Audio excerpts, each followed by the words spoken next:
Olá, boa tarde. Eu sou o professor Rogério e nós vamos dar continuidade aqui aos nossos estudos sobre a República no Brasil. Bem, então, na aula passada eu fiz um resumo, né, sobre todos os fatos que levaram à proclamação da República, então todos os acontecimentos que implica a todas as retiradas dos apoios, né, do imperador Dom Pedro II, e como que ocorreu o golpe, né, do dia 15 de novembro de 1889.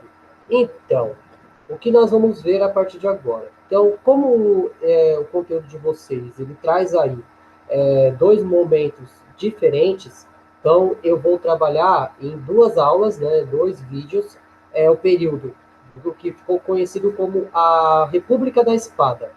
Né? Então, durante os dois primeiros mandatos presidenciais no Brasil, foram de dois marechais. No caso, o Marechal Deodoro da Fonseca e o Marechal Flodor Deodoro da Fonseca.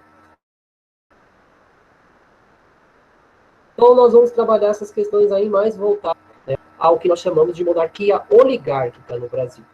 Bem, então, nesse sentido, então, nós vamos falar sobre a proclamação da República, né, de uma forma mais, né, mais clara, né, para nós podermos entender todo o processo, né, todo o processo que levou, né, a formação da República da Espada.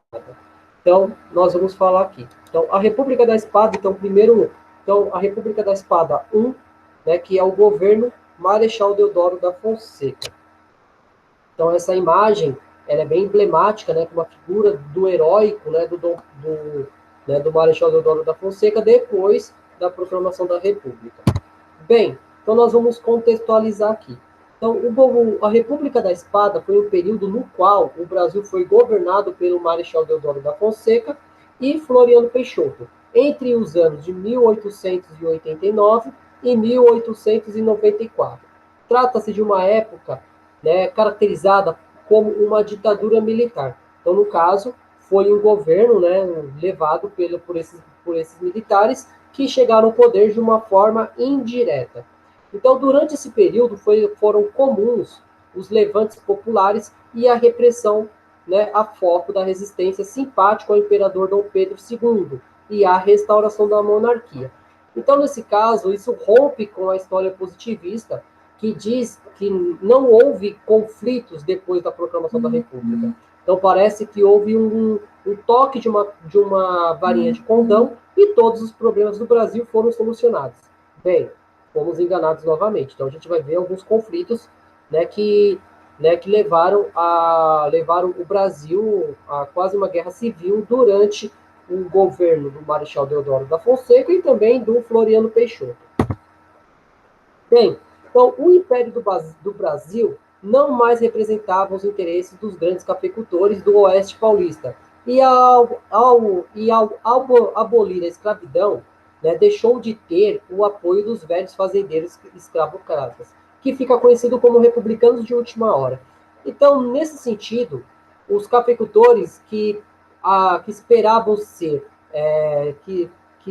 ser assim indenizados pela abolição da escravatura, não tiveram essas suas ambições atendidas. Isso vai fazer com que eles voltassem o seu olhar para, né, o sistema republicano. Fato, né, que vai surgir essa nomenclatura aí, que são os republicanos de última hora.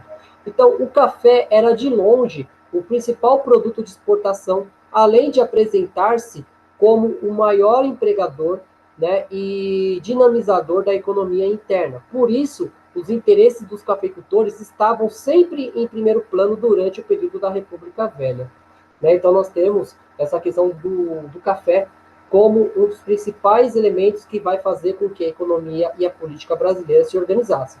Tanto é que esse período também, conhecido como República Velha, ela vai ter o seu ápice, né, com a República Oligárquica, né, que vai ser o que nós chamamos de República Café com Leite, que vai ser depois da próxima aula, que eu vou falar um pouquinho sobre Floriano Peixoto. Bem, então, o governo provisório. Então, o nome já diz bem claro o que vai acontecer. No caso, né, o Brasil não tinha se preparado para uma revolução né, para uma revolução republicana. Então, quando o Marechal Deodoro da Fonseca, ele proclama a República no dia 15 de novembro de 1889, eles não sabiam exatamente quem iria governar o Brasil e nem como.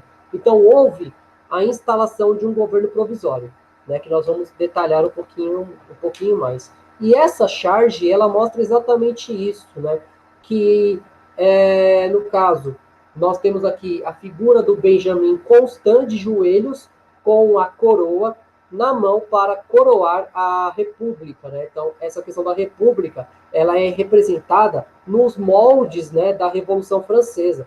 Então, o barrete na cabeça da República e do outro lado, o Marechal Deodoro da Fonseca reproduzindo aquela imagem, né, do ato da proclamação da República. Tanto é que está dizendo aí, glória à pátria, né? Então, glória à pátria, viva a República do dia 15 de novembro. Então, é um panfleto que vai, né, exaltar a proclamação da República. Já apresente os símbolos nacionais, no caso, a bandeira, que nós vamos discutir um pouquinho mais para frente também.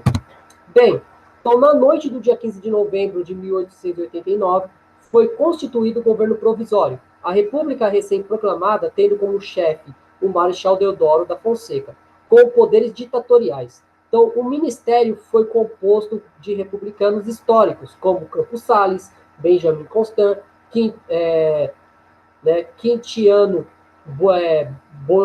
Bocaiúva e os liberais, né, da monarquia, que aderiram, né, de primeira hora um novo regime, como Rui Barbosa, Floriano Peixoto. Então, todo o ministério era membro da maçonaria brasileira. Então, Deodoro foi o 13º grã-mestre, né, do Grande Oriente do Brasil. Então, no caso, eleito em 19 de dezembro de 1889 e empossado em 24 de março de 1890. Então, no caso, essa data né, de posse foi por conta, né, de poder organizar esse sistema. Então, o primeiro ato do novo governo foi dirigir a proclamação, né, ao país, anunciando a mudança do regime e procurando justificá-la.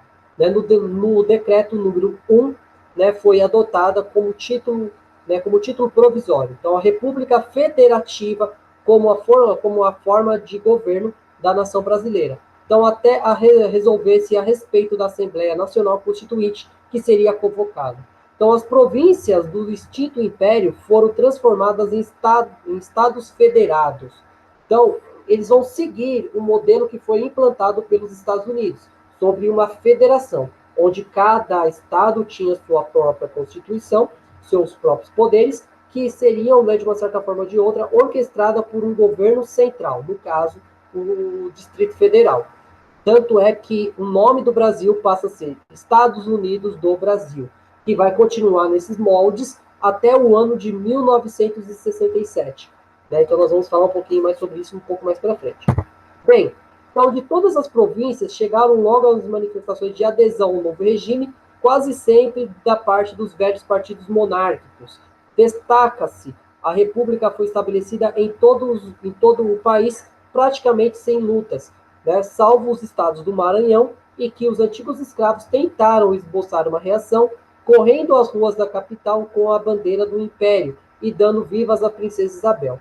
Então nós temos esse caso aí dessa tentativa de insurreição no Maranhão, que foi rapidamente sufocado, levando em consideração que era tratado a princesa Isabel como a heroína, né, aquela que deu a liberdade aos escravos. Então foram dispersados pelo alfares Antônio Belo, com o soldado de 3 mortos, né, e alguns feridos. Os 3 negros que da história não guardaram seus nomes foram os únicos mortos da proclamação da República.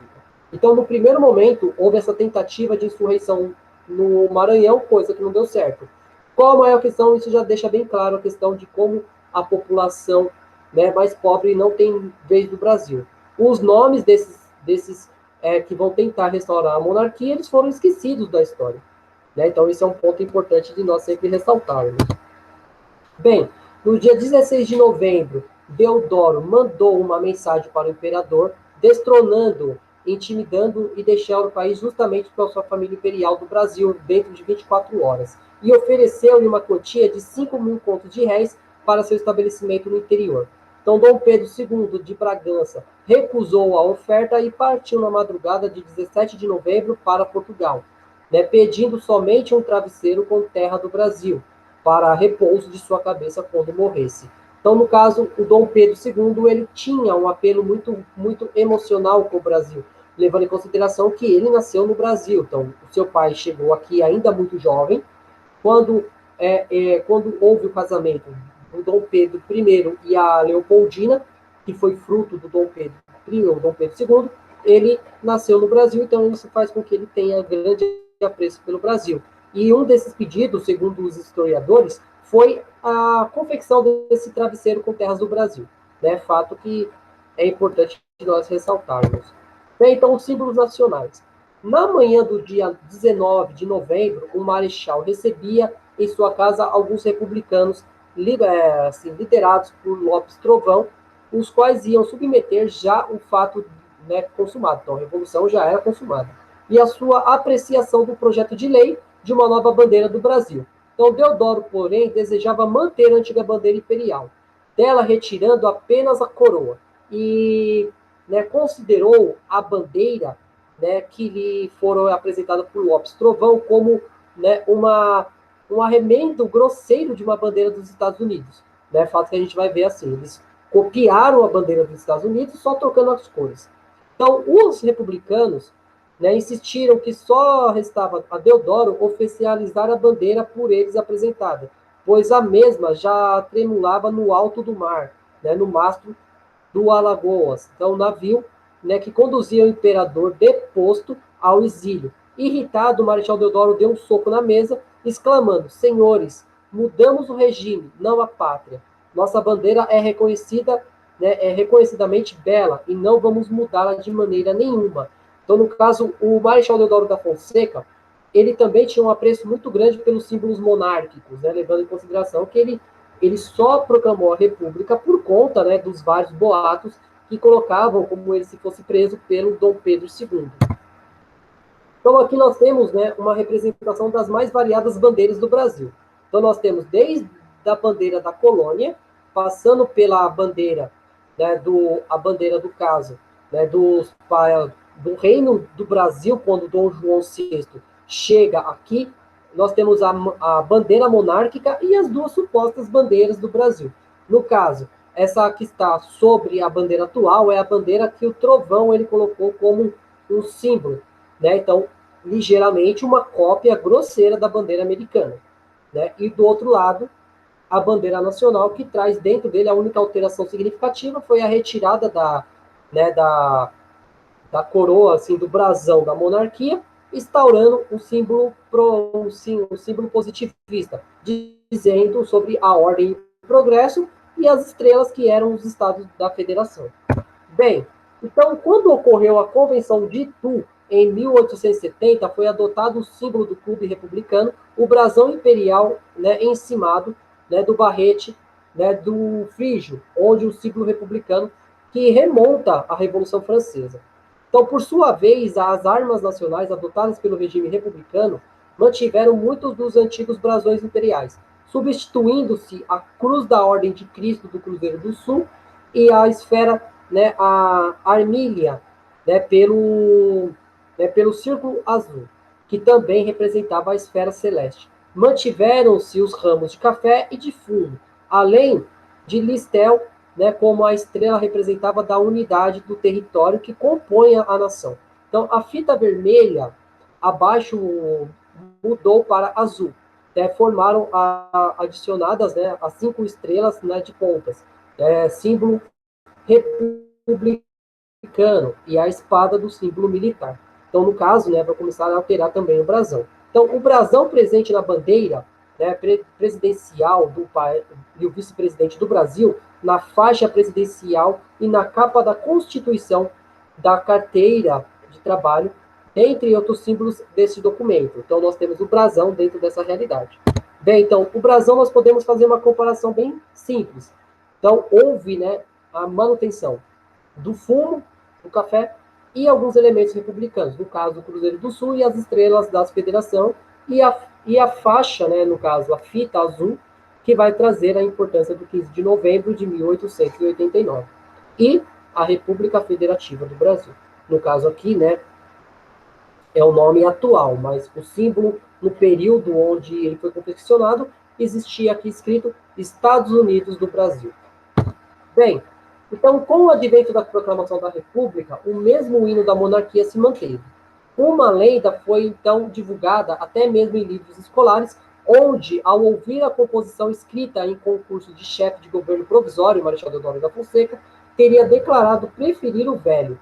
Já em outubro de 1888, foram compostos novos hinos, para substituir a marcenesa, né, que até então os republicanos entoavam após, né, os concursos propostos por Silva Jardim, né, mas o advento do novo regime não permitiu que a composição do farmacêutico Ernesto de Souza tivesse qualquer divulgação, né. Desta forma, em 22 de novembro de 1889, foi aberto um novo concurso oficial para a escolha do hino brasileiro para o Ministério do Interior, então chefiado por Aristides Lobos e idealizado por José Rodrigues de Barbosa. Então fizeram parte da comissão, além de Rodrigues de Barbosa, Leonardo, né, Migues, Alfredo, né, Bevilacqua, Rodolfo Bernardini e Rodolfo Amoedo. Né, no caso, né, nós temos essa estrofe que é uma parte do hino da República, que é liberdade, liberdade, abra as asas sobre nós, sobre a luta, né, nas tempestades, dá que ouçamos a tua voz. Então, no caso, né, esse é o refrão do hino da República, que não foi adotado como hino nacional, permanecendo o hino da monarquia composto pelo Dom Pedro I. Bem, então, os atos provisórios, né, então, como não havia ninguém para anistiar, o governo republicano resolveu decretar a grande naturalização. Então, em 14 de dezembro de 1889, pela qual passariam a ser brasileiros todos os estrangeiros residentes no país, que não manifestassem, no prazo de 6 meses, o propósito de conservar a representatividade e nacionalidade. Então, no caso, os estrangeiros que chegavam aqui, da política da imigração iniciada pelo Segundo Reinado, então, aqueles que mantivessem, que não expressassem a sua tentativa ou a sua respectativa nacionalidade, continuariam com a sua nacionalidade. Então, eles vão trazer e abranger todo esse povo. Então, em 18 de dezembro de 1889, houve um motim no 2º Regimento de Artilharia Montada. Era um sintoma da indisciplina militar que se seguiu no golpe da proclamação da República. Embora não se tenha demonstrado qualquer relação com o motim com os elementos monárquicos, né, então o governo acusou os maquinarem, né, e o levante. Então, decretado banimento do Visconde de Ouro Preto e de seu irmão Carlos Afonso de Assis Figueiredo e Gaspar de Silveira Martins. Então, no caso, esses foram banidos do Brasil por ser acusados de um levante monarquista. Bem, então também a imprensa foi acusada de insuflar a perturbação contra o regime. Assim, por um decreto no dia 23 de dezembro, resolveu-se instituir a censura e suprimir a liberdade de imprensa, criando uma junta, né, composta só de militares, incumbida para julgar, né, sumariamente os que fossem acusados, né, de abusos no exercício do jornalismo. Os historiadores afirmam que o governo provisório republicano foi a primeira ditadura militar do Brasil. Então, no caso, a censura vai se instaurar no Brasil. Tanto é que uma das comparações com o Dom Pedro II, que mesmo sofrendo críticas, ele não censurou a imprensa, ao contrário dos militares no primeiro momento do seu governo. Então, em 7 de janeiro de 1890, foi decretada a separação entre igreja e Estado, por um decreto de Deodoro. Então, o Brasil deixou de ser um país oficialmente católico, apesar do catolicismo ser professado, né, pela quase totalidade do povo brasileiro na época. Foi também extinto o padroado, ou seja, a intervenção do Estado nos assuntos da igreja. Então, no caso, né, nós temos que pensar que vai se separar as questões voltadas à igreja e, né, ao Estado. Tanto é que a igreja vai deixar de, né, realizar a questão das documentações de nascimento, de casamento e de óbito. Então, isso vai ser um problema também que vai gerar problemas para o período republicano. Então, no dia 15 de janeiro de 1890, Deodoro aclamado pelas tropas, né, então generalíssimo da terra e do mar, né, tornando-se assim o único oficial general de 6 estrelas do Brasil. Por decreto, no dia 25 de maio, todos os ministros civis receberam a patente de general da brigada. Então, no caso, os civis também vão ter participação militar. No dia 23 de janeiro do mesmo ano, foi institucionalizado o casamento civil, ficando sem efeito jurídico o matrimônio religioso. Também foi instituído o registro civil, proibindo o ensino religioso, né, nas escolas públicas e secularizado, né, os cemitérios. Então, no caso, os cemitérios vão começar também a ser uma parte do sistema do Estado. Então, no caso, os registros civis do casamento vão começar a ser feitos pelos cartórios civis. Então, isso vai gerar um certo descontentamento da igreja. Então, por iniciativa do ministro de Guerra, Benjamin Constant, foi reformado o ensino militar, né, de modo a receber nítida influência da doutrina positivista. Entretanto, Benjamin, em grave divergência com Deodoro, foi transferido para a recém-criada pasta da instrução pública, Correios, Telégrafos e o que significou, de fato, a sua morte política. Para substituí-lo como ministro de Guerra, foi nomeado Floriano Peixoto. Então, no caso, né, começa a ter uma divergência entre o Constant e o Deodoro. Isso vai fazer com que o Deodoro, de uma certa forma ou de outra, manipulasse as coisas para que ele ficasse fora do jogo. Então, no dia 11 de outubro de 1890, foi promulgada o Código Penal dos Estados Unidos do Brasil, que extinguia a pena de morte e tempos de paz. Então, no Brasil, então, no caso, foi retirado essa questão, né, da pena de morte dentro do Brasil a partir desse momento. A maioridade penal obedecia a um critério biopsicológico, então era ineputável os menores de 9 anos de idade e dos 9 aos 14 anos o juiz deveria averiguar se, né, o infrator tinha discernimento, né, de quais práticas do ato. Era o que dizia o artigo 27, o número, os maiores de 9 anos e menores de 14, né, obrarem sem discernimento não serão criminosos. Então, no caso, né, a maioridade penal tinha essas características. Então, uma questão psicoemocional. Então, se as pessoas tinham a noção dos crimes que tinham cometido. Então, duas correntes republicanas se chocavam dentro do próprio governo provisório. A corrente liberal-democrática, que visava a república federativa presidencial com a separação dos poderes nos moldes estadunidenses, e a corrente positivista, que defendia a ditadura republicana, segundo os princípios do filósofo Auguste Comte. Né? Então, venceu a corrente liberal-democrática, sustentada por Campos Salles, Rui Barbosa e Prudente de Moraes.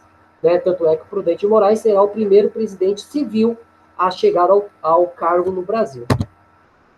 Então, em 17 de janeiro de 1891, houve a última reunião ministerial do governo provisório. Nela, tratou-se, né, de uma concessão da garantia de juros para as obras do Porto de Torres, no Rio Grande do Sul. Concessão que Deodoro prometera a um amigo pessoal. Rui Barbosa, ministro da Fazenda, que não pôde comparecer à reunião, mandou seu voto por escrito, né, absolutamente contrário, tanto, né, que esta como uma outra garantia de juros. Então, os ministros presentes foram todos ao mesmo parecer. Deodoro permaneceu irredutível e 4 dias depois, no dia 21 de janeiro, aceitava a demissão coletiva do ministério. Então, nomeando para substituir os ministros, né, de missionários, né, antigos políticos do regime monárquico, chefiados pelo Barão de Lucena, amigo íntimo de Deodoro. Então, a República já começa muito estranha, porque o Deodoro ele vai conceder a um amigo pessoal a possibilidade, né, de administrar o porto. E ele não tinha uma noção de sistema, né, de uma tentativa né, de uma concessão pública. Então, ele vai, de uma certa forma, ele vai começar a entrar em crise dentro desse momento aí, dessa sua decisão. Então, a Constituição de 1891. Então, em 3 de dezembro de 1889, o governo provisório nomeou a comissão especial para elaborar o projeto de uma Constituição que seria apresentado ao Congresso Constituinte da República. Compunha-na Joaquim Saldanha Marinho, né, o signatário Manifesto Republicano de 1870, que foi escolhido presidente da comissão, os republicanos históricos, como Américo Brasiliense, Francisco Rangel Pestana, o jurista Antônio Luiz dos Santos Werneck e o José Antônio Pereira de Magalhães e Castro. Iniciando os trabalhos, 3 foram, né, do anteprojeto dos seus membros elaboraram, as quais foram reduzidos a um só, inspirado na Constituição dos Estados Unidos e da Argentina. Então, foi, entretanto, no dia 30 de maio de 1890, o governo que, de 10 a 18 de julho, realizou uma minúcia revisão, efetuada em especial por Rui Barbosa, melhorando a redação e modificando as estruturas. No dia 22 de junho de 1890, era aprovado o projeto dito do governo provisório.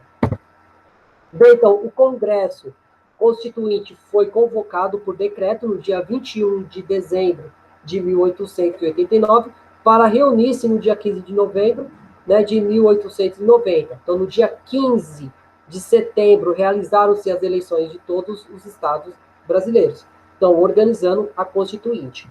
Então, o Congresso Nacional Constituinte instalou-se em toda a solenidade no dia 15 de novembro de 1890, em Paços de Boa Vista, no Rio de Janeiro. O Congresso compunha-se principalmente de pessoal novo na política brasileira, republicanos históricos ou de última hora. Muitos militares e alguns remanescentes dos partidos monárquicos, quase sempre discretos, ou, né, adesistas, né, entusiastas. Então, esses monarquistas vão começar a vão aderir ao movimento republicano de uma forma mais entusiasta.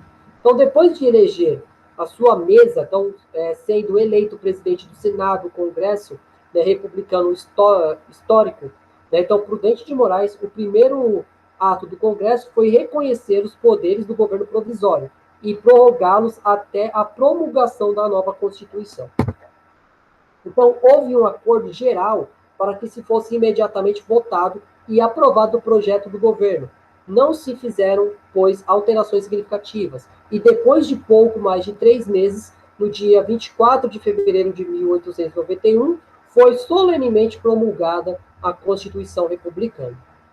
Então, né, algumas questões aí voltadas para essa Constituição. A abolição da instituição monárquicas, então todas as instituições ligadas à monarquia deixavam de existir. Os senadores deixam de ser vitalícios para serem eletivos, né, eleitos. O sistema de governo, né, ele era presidencialista.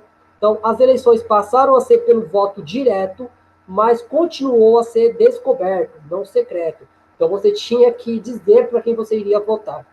O mandato tinha duração de 4 anos para presidente, 9 anos para senadores e 3 anos para deputado federal.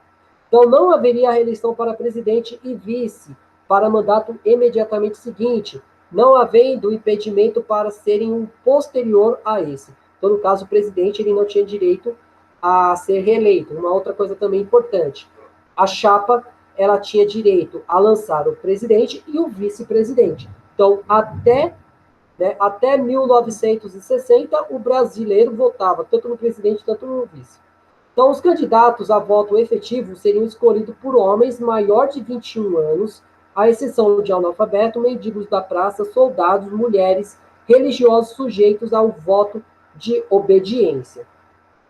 Então, uma das coisas que eu acho bem interessante nessa Constituição é essa questão de, né, no caso, de excluir pessoas que têm o voto de obediência. Então, no caso, obedecer aos seus superiores, no caso, militares e também líderes religiosos. Bem, então, o Congresso Nacional cabia ao Poder Legislativo composto por Senado e Câmara de Deputados. As províncias passaram a ser denominadas estados com maior autonomia dentro da federação. Então, os estados da federação passaram a ter sua Constituição hierarquicamente organizada em relação à Constituição Federal. Então, mesmo nesse sentido, algumas leis que, né, existiam dentro dos estados só poderiam ser maiores, né, ou submetidas às leis federais. Então, a Igreja Católica foi desmembrada do Estado brasileiro, deixando de ser a religião oficial do país. Então, inicia-se um processo, né, de um Estado laico. Mas no Brasil a gente sabe que é bem complicado essa questão do Estado laico. Então, além disso, consagra-se a liberdade da associação em reunião sem armas. Então, assegurava-se ao acusado a mais amplo direito à defesa, aboliu-se a pena, né, de Gales, né, então, o banimento judicial da pena de morte, né, instituiu-se o habeas corpus e a garantia da magistratura aos juízes federais, vitalicidade, inam, inamovibilidade, irredutibilidade e dos vencimentos. Então, no caso, né, os juízes eles tinham o poder de, assim, o Supremo estava organizado para organizar as leis do país. Então, consagrado no artigo 3º, passando para a União a propriedade das áreas de 14.400 quilômetros quadrados destinada à transferência da futura capital para o Planalto Central. Então, isso nós vamos ver de novo isso, essa parte, né, da limitação da região chamada como Planalto Central, que vai dar origem à construção de Brasília lá com o Juscelino Kubitschek.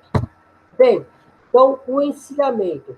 O termo encilhamento foi inspirado, né, no procedimento adotado pelo hipismo em arrear, então equipar o arreio ao cavalo, preparando-se para a corrida. O termo foi utilizado para dar nome ao movimento especulativo devido à sua analogia com a crença de que se aproveitar a qualquer custo, né, a oportunidade única, o enriquecimento quando elas se apresentam. Então, nessa analogia é reforçado pelo ditado popular: cavalo encilhado não passa duas vezes. Então, no caso, o uso da palavra encilhamento, né, como apelido da situação econômica da praça, né, do Brasil, do Rio de Janeiro à época. Então, foi feito a primeira vez um retrospecto comercial do jornal, né, O Comércio, em 1890. Nesse jornal, o termo, né, por se considerado pejorativo, só era usado na matéria de paga, né, da matéria paga. Né? Então, mais outros periódicos passavam a repeti-lo como gírias de denominar a febre financeira posterior a 1888. Então, a crise do encilhamento foi uma bolha econômica, né, uma bolha de crédito que ocorreu no Brasil entre o final da monarquia e o início da República. Estourou durante a República da Espada, em 1888, 1889 a 1894. Então, desencadeando, então, uma crise financeira e institucional. Então, o ministro da Fazenda, né, Rui Barbosa, sob a justificativa de estimular a industrialização do Brasil, adotou uma política baseada no crédito livre aos investimentos industriais, garantindo o aumento das emissões de papel moeda. Então, ele vai liberar os bancos privados de emitir dinheiro, literalmente. Então, por modo que o processo foi legalmente estruturado e gerenciado junto com a expansão do capital financeiro e industrial, vieram, né, vieram desenfreadas as especulações financeiras em todos os mercados de forte e alta inflacionária. Então, o dinheiro quase não tinha valor nenhum no Brasil. Então, o poder de compra da moeda brasileira era algo pífio.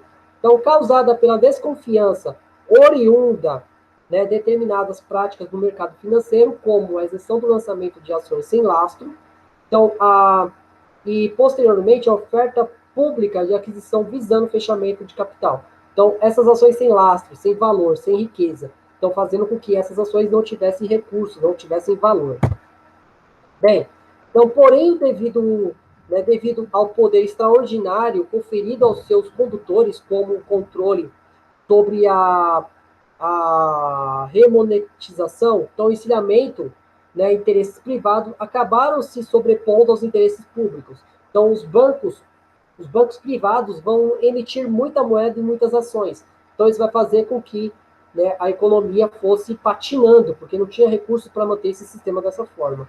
Então, em lugar a uma lenta, porém consistente promoção do desenvolvimento e crescimento econômico, né, distribuiu-se a renda e a educação, a confiança financeiras. O que ocorreu foi o agravamento da concentração de renda, sobrevalorização dos rétimos e detrimento às atividades produtivas, generalização de falências e ignorância e desconfiança das relações aos funcionários do mercado, além do aumento geométrico das dívidas públicas e estagnação da economia.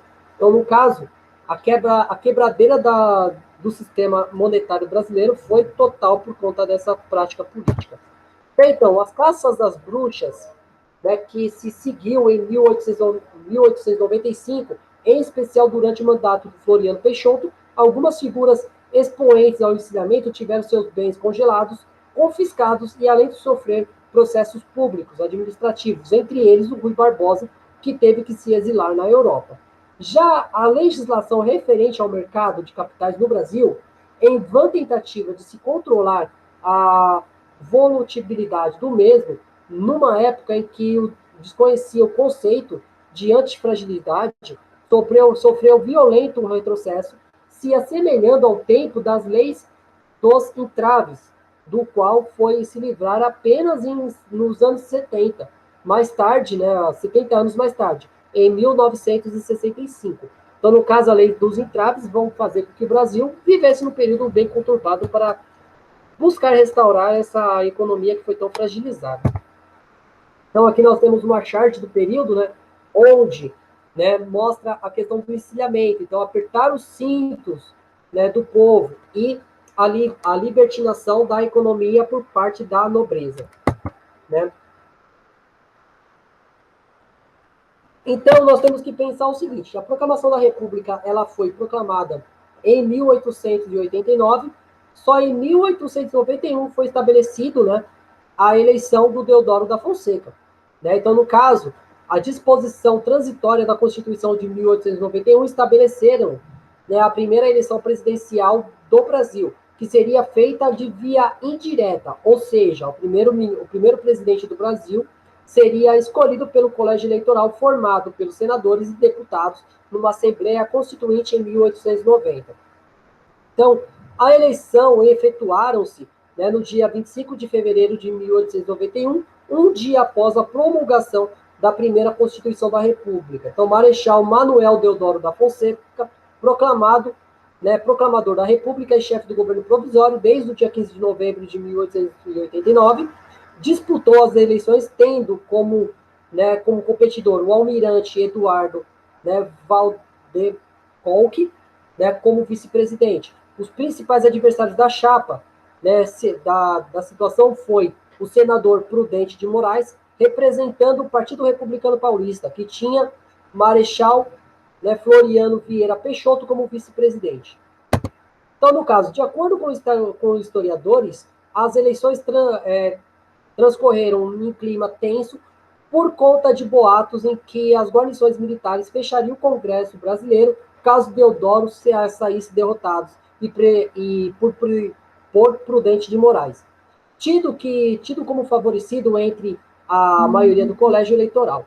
Então, na apuração dos votos para presidente, Deodoro da Fonseca recebeu 129 votos, então 55,13% total dos congressistas, ante os 97 votos de Prudente de Moraes. Então, no entanto, apesar de Deodoro ter vencido as eleições, para vice foi eleito Floriano Peixoto, já que nessas eleições era permitido o candidato disputasse a presidência e a vice-presidência de forma separada, bem como o mesmo candidato à presidência poderia disputar uma vice-presidência. Então, no caso, Floriano Peixoto foi eleito. Né? Então, o governo constitucional. Então, a fase constitucional do governo de Deodoro da Fonseca foi do dia 25 de fevereiro de 1891 até dia 3 de novembro de 1891, quando Deodoro deu um golpe de Estado. Então, havia naquele momento histórico um conflito entre militares e políticos civis. Então, os militares queriam se manter na política e eram favoráveis a uma centralização absoluta e a concentração dos poderes políticos, enquanto civis desejavam a volta dos militares aos quartéis e lutavam para um governo descentralizado e federalista. Então, nós temos, né, essa luta de interesses entre esses dois grandes grupos. Durante a estadia na presidência, Deodoro nomeou o grã-mestre, né, oriente da maçonaria, então ele se tornou o grã-mestre. Os republicanos de São Paulo apoiavam Floriano Peixoto, apesar das tendências centralizadoras desses. Devido ao apoio de São Paulo, os militares ficaram divididos e isso veio mais tarde provocar a queda de Deodoro. Então, eleito pelo Congresso Nacional indiretamente, Deodoro iniciou o seu mandato sob forte tensão política. Tinha uma oposição do Congresso e da população devido às crises econômicas. Então, o encilhamento que foi adotado durante o período provisório vai gerar problemas para Deodoro. Bem, então tal auto gerou violenta reação, fazendo com que, em agosto de 1891, o Congresso tentasse aprovar a lei de responsabilidade, que reduziria os poderes do presidente. Então, Deodoro, contra-atacou com a decisão do Congresso no dia 3 de novembro de 1891, decretou a dissolução do Congresso, lançando um manifesto à nação. Para explicar as razões do seu ato, enquanto isso, as tropas militares cercaram o prédio do Legislativo e prenderam os líderes oposicionistas, e a imprensa do Distrito Federal foi posta sob censura total, decretando assim o estado de sítio no país. Esse fato entrou para a história como o golpe de 3 de novembro e foi o último feito pelo Deodoro na sua carreira política, pois alguns dias depois renunciaria ao mandato de presidente. Então, a primeira revolta da Armada ocorreu no dia 23 de novembro de 1891, quando o almirante Custódio de Melo, acionado por Marechal Deodoro da Fonseca, a bordo do encoraçado Riachuelo, ameaçou bombardear o Rio de Janeiro caso Deodoro não renunciasse. Então, o Marechal Deodoro, então, cedeu às pressões e renunciou ao cargo da presidência da República, entregando o poder ao seu vice-presidente, Floriano Peixoto. Então, o governo do Marechal Deodoro da Fonseca foi bem curto e bem conturbado, nesse sentido. Bem, então, aqui nós temos uma charge do Deodoro da Fonseca, pegando suas coisas para sair do Congresso. Então, gente, acredito que tenha sido isso nesse primeiro momento. Então, aquilo que eu falei para vocês logo no começo. Esse tema, ele é muito abrangente. Então, reunir o governo Deodoro da Fonseca e o governo Floriano Peixoto seria algo muito grande para a gente colocar em apenas um vídeo. Então, eu vou gravar daqui a pouco um vídeo falando sobre o governo de Floriano Peixoto e as suas implicações na política nacional. Bem, gente, então já deixo aqui o meu agradecimento a vocês, por estar até agora aqui assistindo. Então, o que eu espero de vocês? Que deixem aqui o seu like, se inscrevam no canal, faça com que qualquer tema que vocês acreditarem assim, que seja relevante para os nossos estudos, deixem aqui no comentário, que eu vou pesquisar e fazer o possível para que seja atendido. Bem, gente, então agradeço a todos a permanência aqui. Então, vamos continuar os nossos estudos e fazer o possível para que nós possamos evoluir dentro dessa realidade. Muito obrigado e até a próxima.